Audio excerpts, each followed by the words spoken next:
poetry is self-expression. It is creativity with words. It's being able to think outside of the box when it comes to the spoken word or even the written word. It could be manipulating words to create meaning, and that's about it. To me, poetry is just words that are in a book that rhyme or has some literary device. What is poetry to you? I think poetry is a way to make note of the little small things that make life worth living, because there's different proposals that you can make for assigning projects and developing plans, but poetry can be purposed many different ways, yeah, but it's this artistic and I don't know. It's an artistic way of expressing your observations, but it's like just an encapsulation of life. I don't know. A poem that is music and you say it back. Poetry is, to me, literature. So I don't want to say anything that rhymes because I think that's just like an answer everybody expects. But I think it's literature. It's type, the way it's written.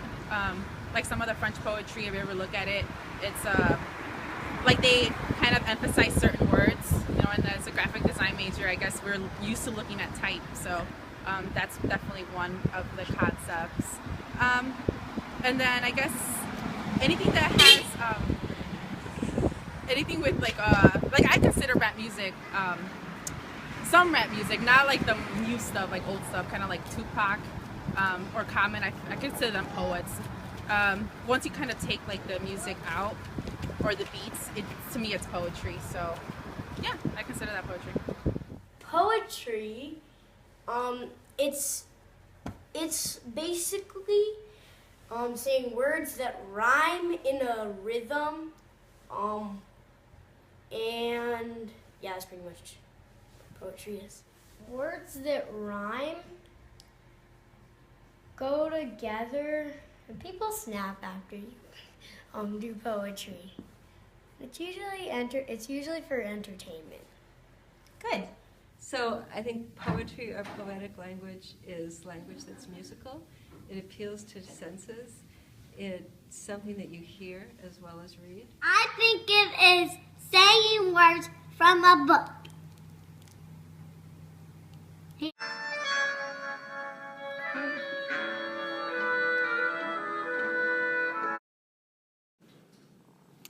Poetry by Don Patterson.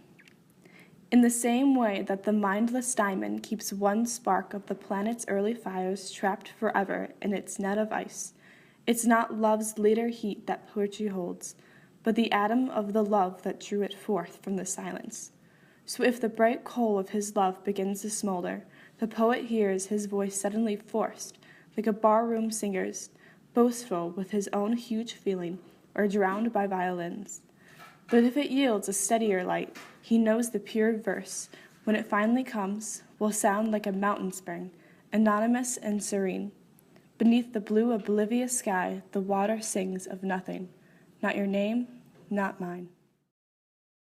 It takes a lot of desperation, dissatisfaction, and disillusionment to write a few good poems. It's not for everybody, either to write it or even to read it.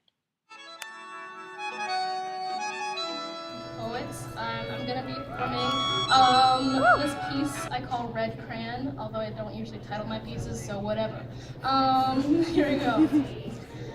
As children, the only problem we have concerning color is over who gets the sharpest red crayon in the box.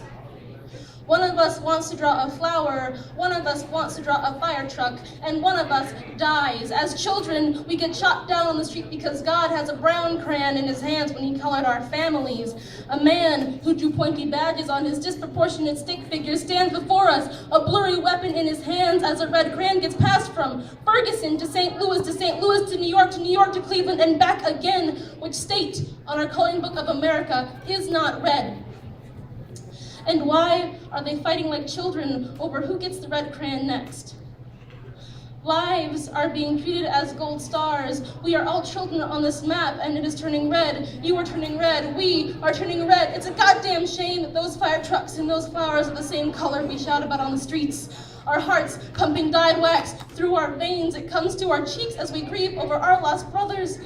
It is important to note that on special occasions, the sharpest red crayon should stay in the box. It is said that life is like a classroom, and we are all children, and I feel compelled to add that there is a madman breaking our door down. We hold our breath so that he cannot find it, but God damn it, I can't breathe. Thank you. On my feet. Oh, how great it is to be in the land of America, the land of opportunity, home of the brave, land of the free. More like the land of captivity to me, because I still have these shackles on my feet. You see, we were born slaves to this society, too young to understand, because to us, race wasn't a concept. Discrimination was not a contest. Complexion was not a contest. We lived free, happily, until they broke my reality and put these chains they set on me. But as I struggle to break free, I'm here to say you should say what you feel, write what you feel, sing what you feel. Take the shackles off my feet so I can dance, but I can't dance with these shackles on my feet, with these handcuffs on my hands, with this label of thug, ignorant, will never make it in life on my forehead. But see, I have a dream. I have a dream that we won't judge each other by the cover and love one another like a sister and a brother. But then again, I still have these shackles on my feet. Thank you.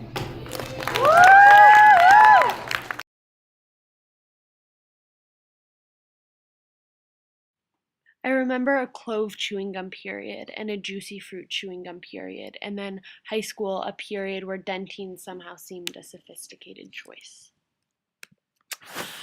For me, poetry has always been a way of living since I can remember.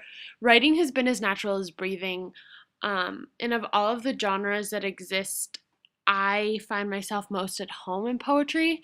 It's the one way I can express myself regardless of how I'm feeling or what I'm thinking, and it's been one of the safest places for me through both good times and bad. To me, poetry is the use of language to create connections between the reader and the world around him or her.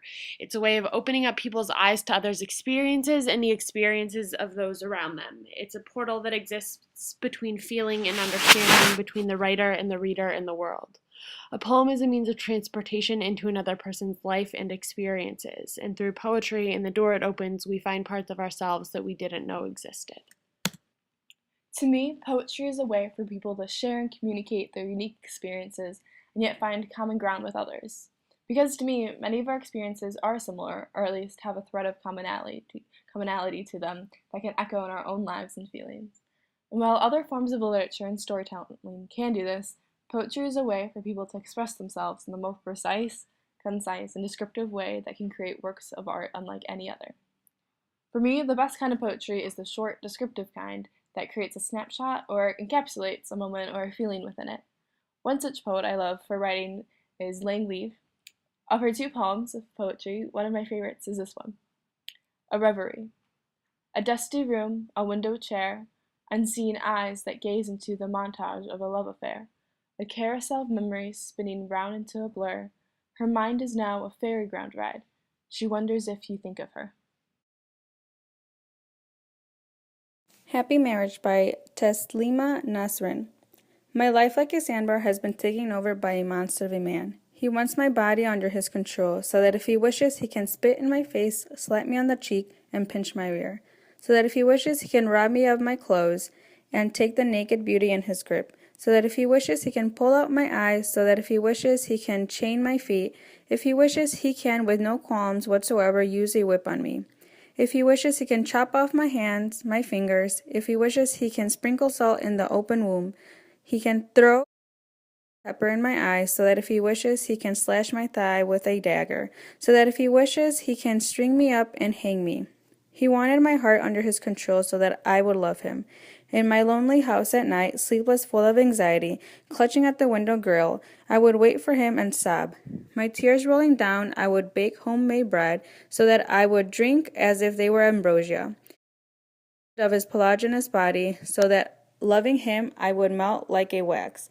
Not turning my eyes toward any other man, I would give proof of my chastity all my life, so that loving him on some moonlit night I would commit suicide in a fit of ecstasy.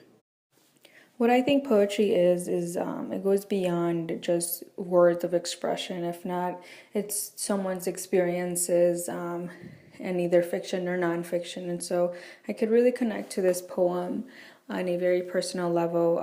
My family was a victim of domestic violence, so it does bring back bad memories, but it's actually reality. It happens to a lot of women, and the way the poem describes the different abuse men could do to women, it does happen in a daily life. So I really think even reality and experiences brings poetry in people's lives. A poem to me is a series of words strung together in a way that forms meaning. And I think you could say this about nearly all written language, but poetry is different because it doesn't require the same formalities that, say, prose might. Poetry doesn't need to make logical sense. It's not perfect, but yet it's an art form using language that very much stands on its own. One of my favorite poems is called A Dream Deferred by Langston Hughes. What happens to a dream deferred? Does it dry up like a raisin in the sun, or fester like a sore and then run? Does it stink like rotten meat, or crust and sugar over like a syrupy sweet? Maybe it just sags like a heavy load, or does it explode? I like this poem because it is very straightforward thematically. It's about dreams, or in this case, a dream deferred, but the poem is not overly sentimental, and it implements metaphors with a very cacophonous language and imagery as well.